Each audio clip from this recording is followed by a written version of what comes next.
नमस्कार बच्चों, आज हम जिस टॉपिक को पढ़ने वाले हैं वो लागत की सीरीज का ही अगला भाग है और ये है औसत लागत।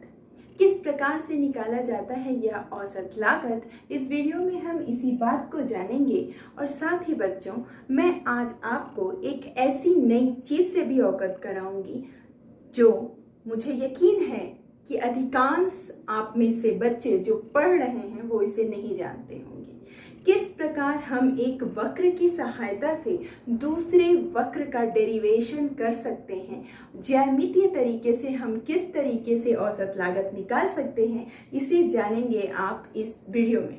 तो बने रहिए। चलिए शुरुआत करते हैं। जब बात की जाती है औसत लागत की तो बच्चों सीधे सीधे कह दिया जाता है कि कुल लागत में जब वस्तु की इकाइयों का भाग दे दिया जाएगा तो जो कुछ भी प्राप्त होगा वह औसत लागत होगी। मतलब TC upon Q equal to हम कह सकते हैं कि वो AC है, औसत लागत है। लेकिन इस औसत लागत को अर्थशास्त्र में जिस दूसरे नाम से पुकारा जाता है और कई कॉम्पिटिटिव एग्जाम में आपसे यह पूछता है कि प्रति इकाई लागत किसे कहते हैं, तो आपको याद रखना है बच्चों, प्रति इकाई लागत हम औसत लागत को ही कहते हैं। और इसीलिए कभी कभी इसे वस्तु की कीमत भी कह दिया जाता है।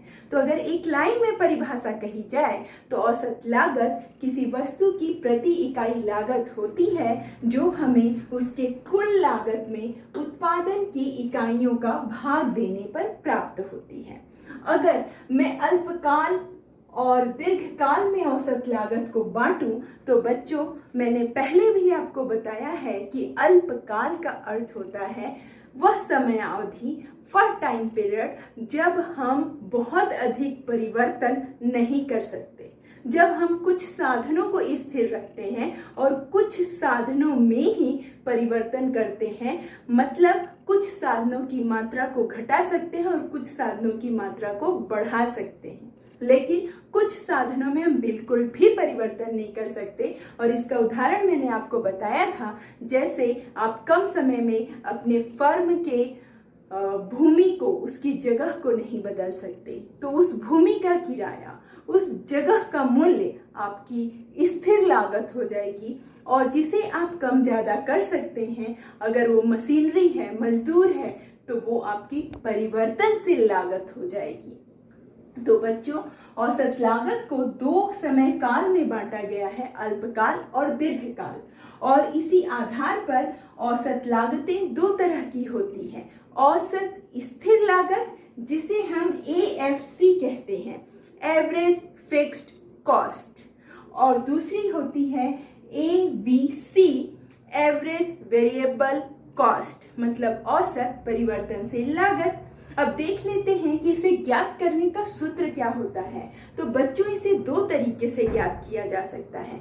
अगर आप TFC को जानते हैं तो आप TFC से भी बड़ी आसानी से इसे ज्ञात कर सकते हैं। TFC में आप सिर्फ वस्तु की इकाइयों या उत्पादन की मात्रा का जब भाग दे देंगे तो जो प्राप्त होगा वो औसत स्थिर लागत होगी, AFC होगा। और ठीक वैसे ही बच्चों, अगर आपको कुल परिवर्तनशील लागत, जिसे हम कहते हैं TBC, ये अगर ज्ञात है और आप उसमें उत्पादन की इकाइयों का भाग दे देंगे तो आपको ABC, औसत परिवर्तनशील लागत मिल जाएगी। और एक आंकिक प्रश्न की सहायता से हम इसे निकालना भी सीखेंगे। चलिए, इसी के साथ मैं आपको बता दूं कि दूसरा तरीका जो औसत लागत को ज्ञात करने का है वो है कि औसत स्थिर लागत और औसत परिवर्तनशील लागत को आप जोड़ दीजिए। जब आप इसे ऐड कर देंगे तो जो आपको मिलेगा वो औसत लागत होगी।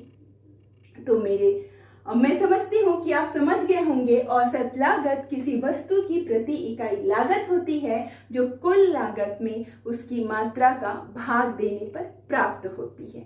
अब बात कर लेते हैं बच्चों कि जब आपको कुल लागत वक्र दिया हुआ होगा तब आप औसत लागत वक्र किस प्रकार निकालेंगे। यहाँ पर दीर्घकाल में याद रखिएगा, दीर्घकाल में सभी साधन परिवर्तनशील होते हैं और इस बात को आप जानते हैं। कोई साधन स्थिर नहीं रह सकता। दीर्घकाल वो समय है जिसमें आप पूरा का पूरा प्लांट बदल सकते हैं, तकनीक बदल सकते हैं, सब कुछ बदल सकते हैं। तो उस दीर्घकाल में सारी लागतें परिवर्तनशील हो जाती हैं, इसीलिए इसके कोई प्रकार नहीं होते, सिर्फ और सिर्फ AC औसत लागत ही होता है। और टाइम पीरियड के साथ हम इसे कहते हैं LAC, मतलब लॉन्ग टाइम एवरेज कॉस्ट, मतलब जिसे हम कह सकते हैं दीर्घकाल की औसत लागत। अब चलिए बच्चों, हम डेरिवेशन देखते हैं कि अगर हमें वक्र दिया हुआ हो तो हम किस तरीके से औसत लागत वक्र उसमें से निकालेंगे। ये नई चीज है और नया कॉन्सेप्ट आपको बहुत पसंद आएगा, इसका मुझे यकीन है। इसे निकालने के लिए बच्चों सबसे पहले आपको एक कुल लागत का वक्र खींचना होगा।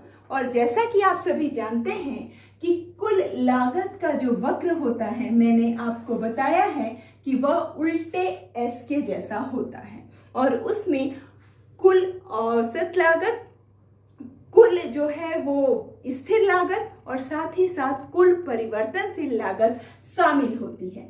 तो चलिए पहले उल्टे S के जैसा आप बना लीजिए एक कुल लागत वक्र और इसे नाम दे दिया हमने TC का। अब चूंकि हमें डेरिवेशन करना है, इसलिए ठीक उसके नीचे हम एक और अक्ष बनाएंगे OX का ही, जैसे यहाँ पे मैंने बनाया हुआ है और ये अक्ष भी OX का है। अब आप कैसे डिराइव करेंगे? तो सबसे पहले बच्चों, जब TC की रेखा आपके समक्ष हो तो आप उसके 3 पिक पॉइंट को निकालेंगे।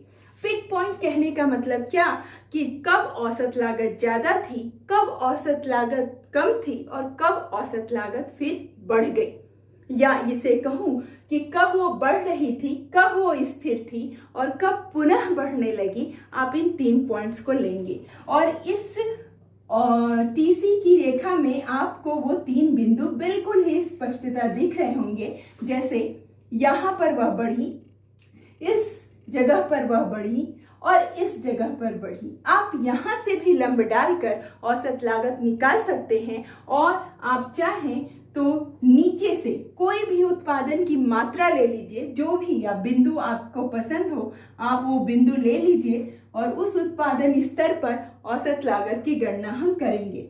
जैसे मैं यहाँ पर एक बिंदु ले रही हूँ जिसे मैंने नाम दिया Q1 का, ये दूसरा बिंदु मैं ले रही हूँ जिसे मैंने नाम दिया Q2 का, और यहाँ पर मैं ले रही हूँ तीसरा बिंदु जिसे मैंने नाम दिया Q3 का। अब मैं इससे उस कुल लागत पर लंब डालूंगी और ये सीधा सीधा यहाँ जाएगा बच्चों। ये Q2 का मैंने बिंदु लिया, ये लंब गया यहाँ, और उसी तरह Q3 से जब मैंने लंब लिया तो वो यहाँ पर टच कर दिया। ठीक, जब इस तरह आप लंब डाल लें तो आपने देखा कि आपको 3 बिंदु मिल गए हैं। आप इनका नामकरण कर दीजिए A, B और C। उसके बाद बच्चों, चूंकि हम यहाँ पर कुल लागत से औसत लागत को निकाल रहे हैं तो हम जानते हैं, मैं थोड़ा रिकॉल करा दूं आपको, कि TFC बिल्कुल सीधी होती है, लेकिन जो TVC है जिसे हम परिवर्तनशील कुल लागत कहते हैं वो 0 से प्रारंभ होती है। तो बच्चों वो 0 से प्रारंभ होती है, इसलिए हम इस पर दूरी ज्ञात करने की कोशिश करेंगे कि O अक्ष से इसकी दूरी कितनी है। तो उसे ज्ञात करने के लिए मैंने यहाँ से इस A बिंदु को मिलाते हुए एक रेखा खींची। फिर B बिंदु की दूरी ज्ञात करने के लिए मैंने यहाँ पर इसे मिलाते हुए एक रेखा खींची, और ठीक वैसे ही C बिंदु कितना दूर है ये जानने के लिए मैंने एक और रेखा खींची। अब इस रेखा को देखते ही अगर मैं आपसे पूछूं कि सबसे छोटी दूरी पे कौन स्थित है तो वो है A, उससे ज्यादा दूरी पर है B और उससे ज्यादा दूरी पर है C। बस आपको इन्हीं बिंदुओं को ध्यान में रखकर इस लंब पर विभिन्न बिंदु दर्शा देने हैं। जैसे A बिंदु बहुत कम दूरी पर है O से, आप देख रहे हैं बहुत कम दूरी पे, तो आप यहाँ पर जब दूसरी साइड इसे दर्शाएंगे तो ए बिंदु को कम दूरी पर रखेंगे। उससे ज्यादा है बी बिंदु तो आप इसे थोड़े अधिक दूरी पर रखेंगे। और ठीक वैसे ही बच्चों, उससे भी अधिक है सी बिंदु तो आप उसे यहाँ और नीचे रखेंगे। और जब आप इन बिंदुओं को मिला देंगे तो आपको मिल जाएगी आपकी एसी की रेखा। देखा आपने, मात्र 3 स्टेप में आप टीसी वक्र से एसी वक्र को निकाल सकते हैं। और कितनी आसानी से। आपको सबसे पहले उत्पादन मात्रा निर्धारित करनी है, आप जहां से ज्ञात करना चाहते हैं एसी को। फिर लंब डाल देना है आपको कुल लागत की रेखा पे। और लंब डालने के बाद आपको जो बिंदु मिले उसे की दूरी निकाल लेनी है ओ अक्ष से। और उसके अंदाज पर कि किसकी दूरी ज्यादा है और किसकी दूरी कम है, आप 3 बिंदु निर्धारित कर लेंगे इस लंब रेखा पर। और इन तीनों ही बिंदुओं, मैं इसे ए डैश, बी डैश और सी डैश का नाम दे देती हूँ। और इन तीनों को जब आप मिलाएंगे तो जो वक्र आपको मिलेगा वो होगा औसत लागत वक्र। तो बड़ी आसानी से हम इसे निकाल सकते हैं। अब एक एक करके बच्चों बात करती हूँ कि अलग अलग लागत वक्र जो होते हैं, जैसे AFC, अगर आपको TFC दिया हुआ हो और तब AFC को निकालने के लिए कहा। बच्चों अब इसी के साथ जैसा कि हम देख लेते हैं कि अगर आपको TFC दिया हो और तब आपको AFC निकालने के लिए कहे ज्योमेट्रिक रूप से, मतलब आपको निकालना हो FC वक्र, तो आप कैसे निकालेंगे। तो आप सबसे पहले आपको TFC की रेखा खींच लेनी होगी। ये हो गया आपका TFC। और इस नीचे के अक्ष पे आपको उत्पादन की मात्रा लेनी होगी। 3 बिंदु आप ले लीजिए। और जैसा कि हमने कहा था कि पहले लंब डाल लीजिए। आप इन तीनों बिंदुओं से सीधी सीधी रेखाएं खींचकर आप लंब डाल लीजिए। ये आपको मिल गए 3 बिंदु A, B और C। और ठीक वैसे ही जैसा मैंने आपको बताया था कि यहाँ भी आपको उसकी O से दूरी निकालनी है। तो आप इस दूरी को निकाल लीजिए यहाँ से यहाँ इस बिंदुओं को मिला के। और जैसा स्पष्ट है कि A की दूरी कम, B की ज़्यादा और C की उससे भी ज़्यादा है, तो आप उस हिसाब से इस लंब पर बिंदु निर्धारित कीजिए। A की दूरी कम है इसलिए इस अक्ष से मैंने दूरी कम रखी है। B की ज़्यादा है तो मैंने यहाँ पर दूरी रखी है। और ठीक वैसे ही C की ज़्यादा है तो यहाँ पर इतनी दूरी रखिए और इन्हें मिलाते हुए आप एक वक्र बना दीजिए। ये वक्र हो गया आपका AFC। तो देखा आपने कितना सरल है ना TFC से AFC वक्र को निकालना। अब बच्चों इसे आंगिक प्रश्न से भी हम यहाँ पर हल करेंगे, लेकिन जब औसत लागत का प्रश्न आता है तो 2 बातें जरूर पूछी जाती हैं।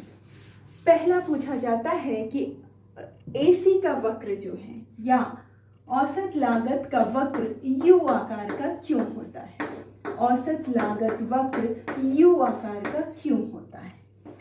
जैसे अगर मैं यहाँ पर औसत लागत के वक्र को बनाऊं तो ये इस तरह सब कुछ बनेगा। ये औसत लागत का वक्र है और आपसे प्रश्न पूछता है कि यह U आकार का क्यों।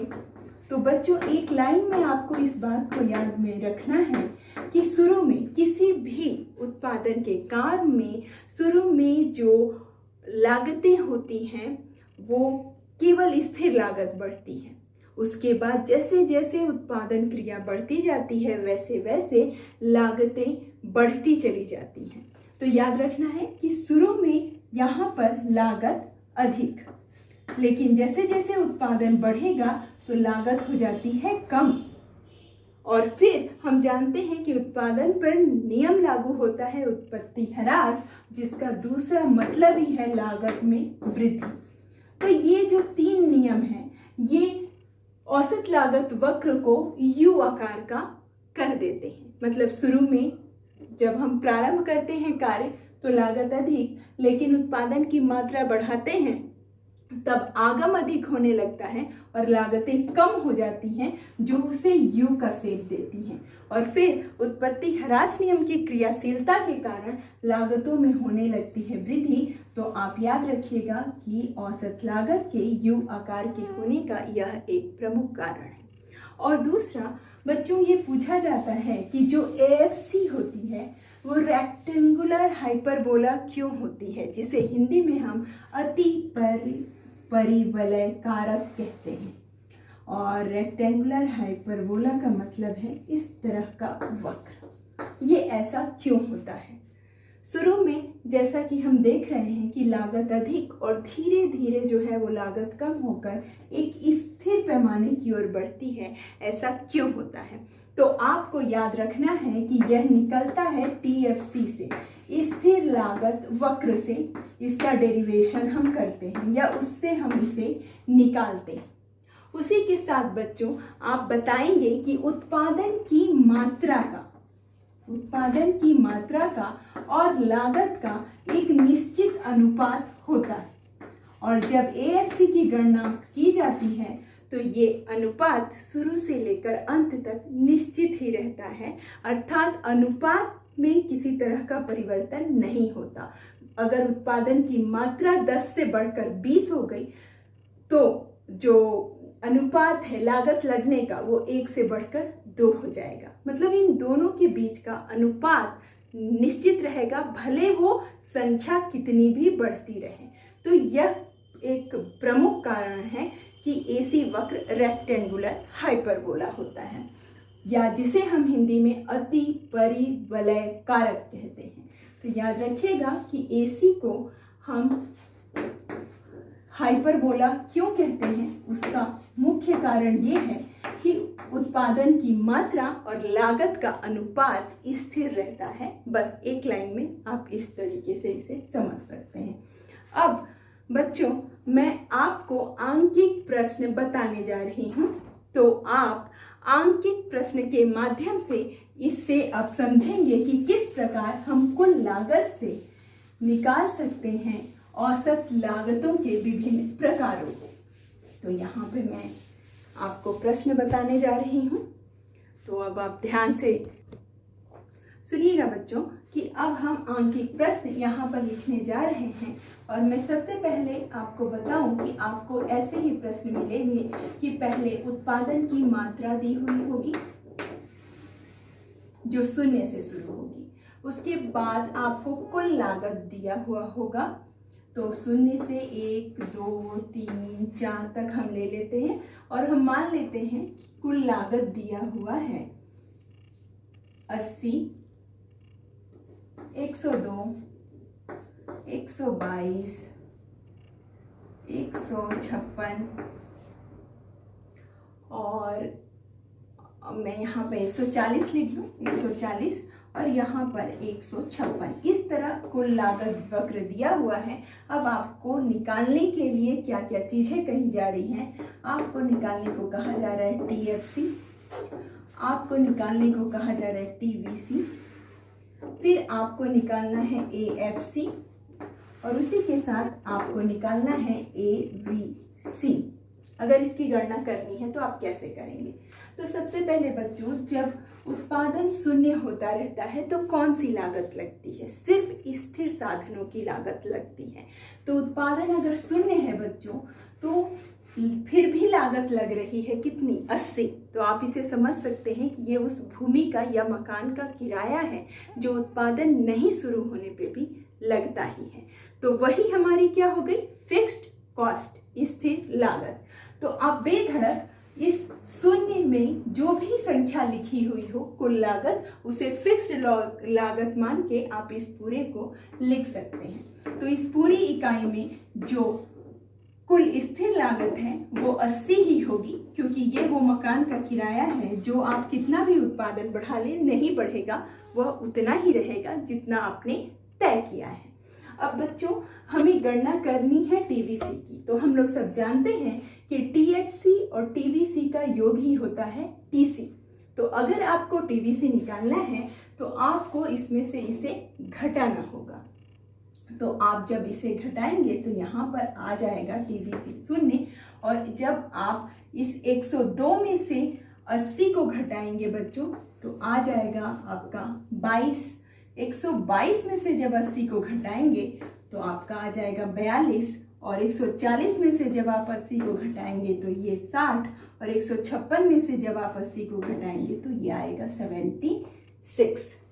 अब AFC की गणना हम कैसे करते हैं? तो ये होता है TFC बटे Q, और यहाँ पे Q क्या है बच्चों? ये उत्पादन की मात्रा, और TFC यहाँ दिया हुआ है। तो चलिए AFC निकालते हैं। यहाँ पर हम 80 बटा अगर मैं 0 से भाग दूं तो आप जानते हैं वो आएगा अनंत। ठीक वैसे ही बच्चों अब आपको TFC 80 में भाग देना है, 1 का उससे डिवाइड करना है, तो यहाँ पर आपकी AFC कितनी आ गई? 80। अब ठीक वैसे ही यहाँ पर 80 को डिवाइड करना है आपको इस 2 से, क्योंकि ये Q है, तो 80 डिवाइडेड बाई 2 इक्वल टू 40। अब ठीक वैसे ही आपको फिर से 80 को डिवाइड कर देना है किससे? 3 से, तो 80 डिवाइडेड बाई 3। अब आप इसे जब करेंगे तो आ जाएगा आपका 2 एंड 3 2 ज़ा 6, और यहाँ पे 20, तो 3 6 ज़ा 18.1, ये आपका आ गया। और जब आप आगे 80 डिवाइडेड बाई 4 करेंगे बच्चों, यहाँ पे मैं ठीक से लिख दूं, 80 डिवाइडेड बाई 4 करेंगे तब आ जाएगा आपका 20। इस तरीके से आपने AFC की गणना कर ली। अब ठीक वैसे ही आपको निकालना है ABC, तो ABC भी निकालने का फॉर्मूला क्या है? TVC divided by Q। तो TVC के मान को देख लीजिए, divided by Q, 0 divided by 0 equal to 0, मतलब 0 आया। अब 22 का आप भाग देंगे 1 से तो आएगा आपका ABC 22 ही, और जब आप 42 का भाग देंगे 2 से तो ये आपका आ जाएगा 21। उसी तरह ये देखिए TVC है ये 60, और उसे हम उत्पादन की मात्रा 3 से डिवाइड कर रहे हैं, तो 60 डिवाइडेड बाई 3 तो आपका ये आ जाएगा 20। और ठीक वैसे ही बच्चों TVC हमारा 76 है, और हम इसे डिवाइड कर रहे हैं 4 से, तो इस तरीके से आप निकाल सकते हैं औसत लागत को, अगर आपको सिर्फ दिया हो TC और सिर्फ दी हो उत्पादन की मात्रा। तो इस तरीके से आज हमने औसत लागत के अलग अलग प्रकारों को भी देखा और औसत लागत निकालने के लिए भी सीखा है बच्चों। और आप जानते ही हैं कि दीर्घकाल में औसत लागत निकालने का फॉर्मूला आपका सिर्फ एक ही होगा, और वो क्या होगा? कुल लागत में जब आप उत्पादन की मात्रा का भाग दे देंगे तो जो कुछ भी प्राप्त होगा वो आपकी दीर्घकाल की औसत लागत होगी। और उसे लिखने के लिए आपको सिर्फ ये लिखना होगा AC बराबर होता है TC बटे Q। तो आप कुल लागत में जब उत्पादन की मात्रा का भाग दे देंगे तो यह आ जाएगा बच्चों। और इसी के साथ मैं औसत लागत से संबंधित कुछ प्रश्न जो विभिन्न बोर्डों में आए हैं उन्हें भी आपको दे रही हूँ, और उम्मीद करती हूँ कि आप उन्हें हल करने का प्रयास करेंगे। अगर कुछ परेशानी हो तो आप कमेंट बॉक्स में मुझसे पूछ सकते हैं। अगर वीडियो अच्छा लगा हो तो लाइक, शेयर एंड सब्सक्राइब करना नहीं भूलिएगा, और इसी के साथ पढ़ते रहिए, कुछ अच्छा करते रहिए, और आपकी सफलता ही मेरा उद्देश्य है।